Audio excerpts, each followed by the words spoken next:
ఆర్ద్రాం యఃకరణీం యష్టిం మళ్ళీ సువర్ణాం హేమమాలినీం సూర్యాం హిరణ్మయీం లక్ష్మీం జాతవేదో మమ.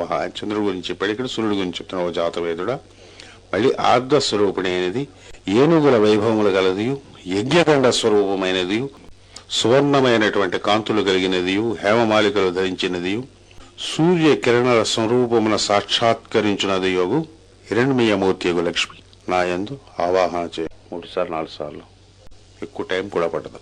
శుచి అయినటువంటి మనస్సుతో, అంటే శుచి అయినటువంటి దాన్ని పొద్దున స్నానం చేసిన తర్వాత సకల జీవులతో మైత్రి కలుగుతుంది. దాని యందు నిష్ఠ తీసుకునేటటువంటి వాళ్ళకి, మంత్ర ఆరాధనగా చేసేటటువంటి వాళ్ళకి, అదే ఆరాధనగా చేసేటువంటి సకల జంతువులతోనే మైత్రి కలుగుతుంది. చివరిని చూద్దాం. లక్ష్మీం జాతవేదో మమావహం.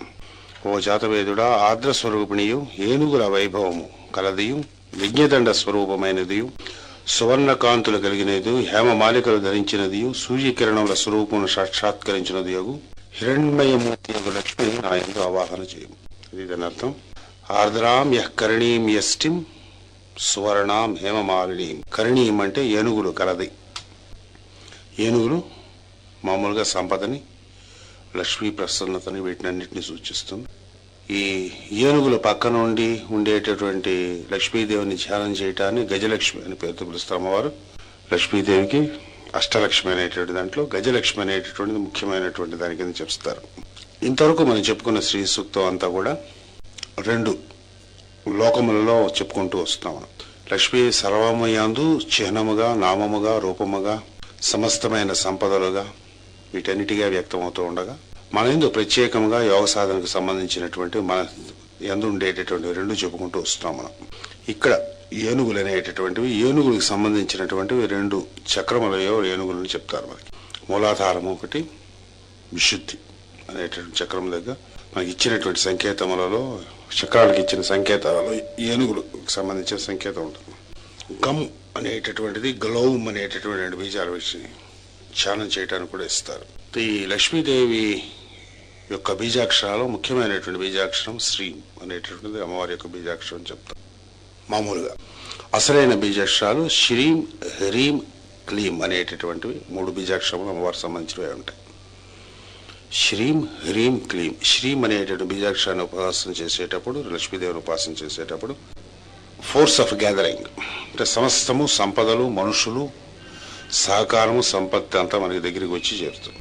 హ్రీం అనేటువంటి బీజాక్షరము జపం చేసినప్పుడు శక్తి మన యందు ఉద్భూతమై ఈ కింద లోకముల్లో ఉండేటటువంటి మలినముల నుంచి, వీటి నుంచి, అలక్ష్మిని నుంచి పైకి వదలగలిగేటటువంటి శక్తి మనకు వస్తుంది.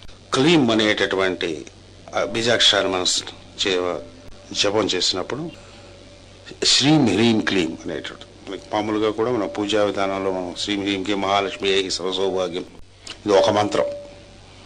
శారదా తిలక తంత్రము రేపొద్దున మంత్రశాస్త్రం అని చేస్తున్నప్పుడు సుమారుగా 16 ముఖ్యమైనటువంటి లక్ష్మీదేవి యొక్క ఉపాసన మంత్రాలు ఉంటాయి. అవి చెప్పుకుంటాం.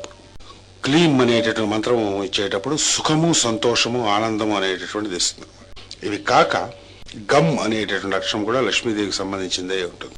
ఏనుగు ఒక్కటే జంతువు, దాన్ని ఉండేట సమస్తము కూడా పుణ్యమై ఉంటాయి. ఏనుగు చర్మం శివుడు కట్టుకుంటాడు, అంతే కదా అన్నాడు.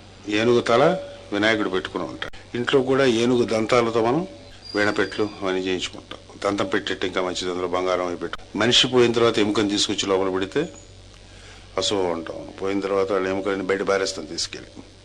మనిషి ఎముకలు మన దగ్గర పెట్టుకో. ఏనుగు ఎముకలు కూడా శుద్ధమైనట్టు, అంచేతే ఏనుగు సచ్చిన బతికిన లక్ష అని పూర్వం. ఇప్పుడు 1,00,000 కంటే కోటి ఎంతో అవుతుంది. సమస్తమైనటువంటి పదార్థములు శుభమైనటువంటివి ఒక్క ఏనుగుకే ఉంటాయి, ఇత వీటికి ఉండవు. ఆవు ఒకటి ఉంటుంది, దాని ప్రత్యేకం తర్వాత ఎప్పుడైనా చెప్పుకుందాం. ఆవు యొక్క ఎముకలనే మంత్రదండముల కింద ఉపయోగిస్తారు. మెజిషియన్స్ అంతా ఇలా తిప్పుతుంటారు చూసారా, చూపించేవాడి దగ్గర ఉండేటటువంటి ఎముక ఉంటుంది కదా, ఎముక ఆవు యొక్క ఎముక. ఆవు ముందుకాలు యొక్క ఎముక. ఆవు దూడదైతే ఇంకా ప్రశస్తమని, దానివల్ల కొన్ని శక్తులు వస్తాయనేది చెప్తారు మనకి. అంచేత ఏనుగు ఏమిటి చేస్తుందనంటే హస్తినాద ప్రబోధనీయమనేంత పూర్వం చెప్పుకున్నాం. హస్తి యొక్క నాదమును ప్రబోధనం చేస్తుంది అనేటటువంటి కుండలి అనేటువంటి శక్తి మనకి లోపల మూలాధారం ఉండే శక్తిని అనాహత శబ్దం ద్వారా పిలుస్తాం మన పైకి. దీని ముందు మంత్రమనందు కిందటి వారం చెప్పుకున్నాం. ఇడ, పింగళ, సుషుమ్న అనేటువంటి నాడు ఉంటాయి. పింగళ అనేటటువంటి నాడి గురించి మనం చెప్పుకున్నాం. లోపల ఉండేటటువంటి శక్తులు వేటినైనా ఉద్బుద్ధం చేయాలని అంటే ఆ బీజాక్షరాన్ని పైకి ఉచ్చరించి వినాలి. జపం చేసేటప్పుడు ఐం క్లీం సౌ లేకపోతే శ్రీం హిం క్లీం శ్రీం క్లీం లోపలికి గుడు గుడు గుడు గుడు గుడు గుడు అనుకుంటే కొన్ని లక్షలు జపం చేస్తుంటారు, ఏమవుతా నేను అయిందా అంటే అయిందో లేదో తెలియదు. మంత్ర ధ్యానం అన్నదో ఇచ్చేటటువంటి పెద్ద రహస్యం ఏంటంటే 1000 సార్లు చేసాం, 1,00,000 సార్లు చేసాం, 1,00,00,000 సార్లు చేసాం, క్లీన్ అవడానికి పనికి వస్తుంది తప్ప సిద్ధి ఉండదు. ఏం చేయాలి? సిద్ధి పొందినటువంటి గురువు దగ్గర ఆ బీజాక్షరాన్ని ఉచ్చరిస్తూ గురువుతో పాటు ఉచ్చరిస్తూ వినాలి. విన్నప్పుడు ఆ బీజాక్షరం మన యందు ఆవాహన చేయి మళ్ళీ ఒక వైబ్రేషన్ లాంటిది క్రియేట్ చేస్తుంది. ఏమిటి మనకి ఈ అమ్మవారికి తేడా ఏంటంటే అమ్మవారి క్రియేటివ్ సమస్త వ్యాపి ఉంటుంది, మనం స్టకప్ అయి ఉంటాం, లోయర్ ప్లేన్స్ లో స్టకప్ అయి ఉంటాం. ఈ లోయర్ ప్లేన్స్ లో స్టకప్ అయి ఉండే మనం ఎక్స్పాన్షన్ అనేటువంటిది సర్వవ్యాపిత్వం చెందడానికి కావాల్సినటువంటి స్టేట్ కి మనం వెళ్ళాలంటే ఏం చేయాలంటే మనస్సు కంటా పైన ఉండేటటువంటి లోకాల్లోకి ప్రయాణం చేయడానికి ప్రయత్నం చేయాలి. మనస్సు, ఇంద్రియములు, దేహము పరిమితత్వము గలవి, ఒక జన్మకు సంబంధించినటువంటివి. మిగతా వాళ్ళకంటా మనం సెపరేట్ గా ఉండేటట్టుగా చూసుకునేటటువంటి జాగ్రత్త పడటం, మనం వేరేగా ఉండటం, మిగతా వాళ్ళకంటే మనం వేరు అనేటువంటి ఐడెంటిటీ ఉండేటటువంటిదంతా ఐడెంటిటీ ఇచ్చేటువంటి మనస్సు, ఇంద్రియములు, దేహం. ఈ పైన ఉండేటటువంటి బుద్ధి, పైన ఉండేటటువంటి అహంకారము, చిత్తము, ఇవన్నీ కూడా ఇద్దరు మనుషుల మధ్య లోకం మధ్య ఉండే సామ్యాన్ని గాని సామీపత్యాన్ని గాని ఏకత్వాన్ని గాని ఇచ్చేటటువంటి భూమి యందు భూదేవత ఉంటుంది. భూదేవత యందు మనం కణముల కింద సంచరిస్తూ ఉంటాం. అంటే భూదేవత అనేటటువంటి సర్వాంతర్యామి యందు మనం పార్ట్స్ అయి ఉంటాం. అంటే మన దేహమునందు చర్మంలో ఉండేటటువంటివి అణువులైతే ఎలాగైతే మనలో ఉంటాయో అలాగ భూదేవత యొక్క అణువులే మనం ఉంటాం. ఈ భూదేవత సూర్యుని యొక్క దేహమునందు పార్ట్ అయి ఉంటుంది. ఈ సమస్త గ్రహములు కూడా అంటే మనలో షట్చక్రములు ఎలాగున్నాయో సూర్యుని యందు షట్చక్రములుగా ఈ గ్రహములు పనిచేస్తాయి. సూర్యుడు అయినటువంటి అంతర్యామి యందు మనం వచ్చిన పార్టే ఉంటాం. అంటే మనలో ఉండే అణువు మనకంటే ఎలా వేరు కాదో, మిగతా అణువులు వేరు ఎలాగైతే కాదో, ఒక జీవికి ఒక జీవి వేరు కాదు. కానీ వేరుగా ఉండేటట్టు భ్రమ కలిగించేటటువంటి దానిని ఈ కింద లోకాలని పేరుతో చెప్తాం. అది లేకపోతే ఈ సంసారం అది ఉండదు. కాబట్టి అది నిజమే, ఇది నిజమే. ఎప్పుడైతే అమ్మవారి యొక్క బీజాక్షరాలు మనం ధ్యానం చేయటం మొదలు పెడతాం, అందరి యందు ఉండేటటువంటి అంతర్యామిత్వం చెందినటువంటి ప్రజ్ఞలోకి మెల్లిగా ప్రవేశించడం మొదలు పెడతాం. భగవంతుని యందు మనం ఎలా ఉంటాం? అంతర్యామికి భగవంతుని యందు మనం ఉంటాం. అంటే భగవంతుని యందు మనం ఉండడం అంటే ఎలా ఉంటుందంటే మన కడుపులో నురుగు పురుగులు ఉన్నట్టుగా అలా కొట్టుకుంటూ లోకలోకలు ఆడుతున్నట్టుగా అలా ఉండదు. మన సూక్ష్మ లోకములో అంతర్యామిత్వం చెంది భగవంతుడు ఉంటాడు. మనం ఆయన యందు ఉండేటప్పుడు ఆయన మన యందు ఉండడం అనేటువంటిది మొదలవుతుంది. దానికి మొట్టమొదటైనటువంటి సాధన ఎట్టి పరిస్థితుల్లో పరమపురుషుడైన పరబ్రహ్మ మనం చేరటం అనేటటువంటిది సాధ్యము కాదు. ఎప్పుడు కూడా తల్లి పాదాలు పట్టుకోవాల్సింది. మన ఫాదర్ ఎవడు పాదాలు పట్టుకున్న తర్వాత తల్లి తండ్రి దగ్గరికి తీసుకెళ్తుంది, అనుగ్రహానికి తీసుకెళ్లేటటువంటి చేత సాధన చేసేటటువంటి వారంతా కూడా శ్రీ విద్య ఉపాసన అనేటువంటి పరమమైనటువంటి ఉపాసన. ఇది ఉపాసన లేకుండా డైరెక్ట్ గా పరబ్రహ్మను చూసేద్దాం అనేటటువంటి అంతా కూడా వీలు కాదని చెప్పాడు కృష్ణుడు భగవద్గీతలో. పాసిబుల్ కాదు, అవ్యక్తమైనటువంటి దాన్ని చేయలేవు. కాబట్టి వ్యక్తమైనటువంటిది, సాకారమైనటువంటిది, సమస్త చిహ్నములతో ఉండేటటువంటి, సమస్త కళ్యాణములతో ఉండేటటువంటి దానిని జపం చేయాలి. జప, తప ఈ రెండు పదార్థాలు తమాషా అయినట్టు. తప అంటే వేడెక్కడం, వేడెక్కడాన్ని తపం అంటారు. అంటే ఫీరీ యాస్పిరేషన్, అంటే నిశ్చలం ఏకాగ్రమైనటువంటి దాని మీద ధ్యానం నిరంతరం ఉండగలగటం.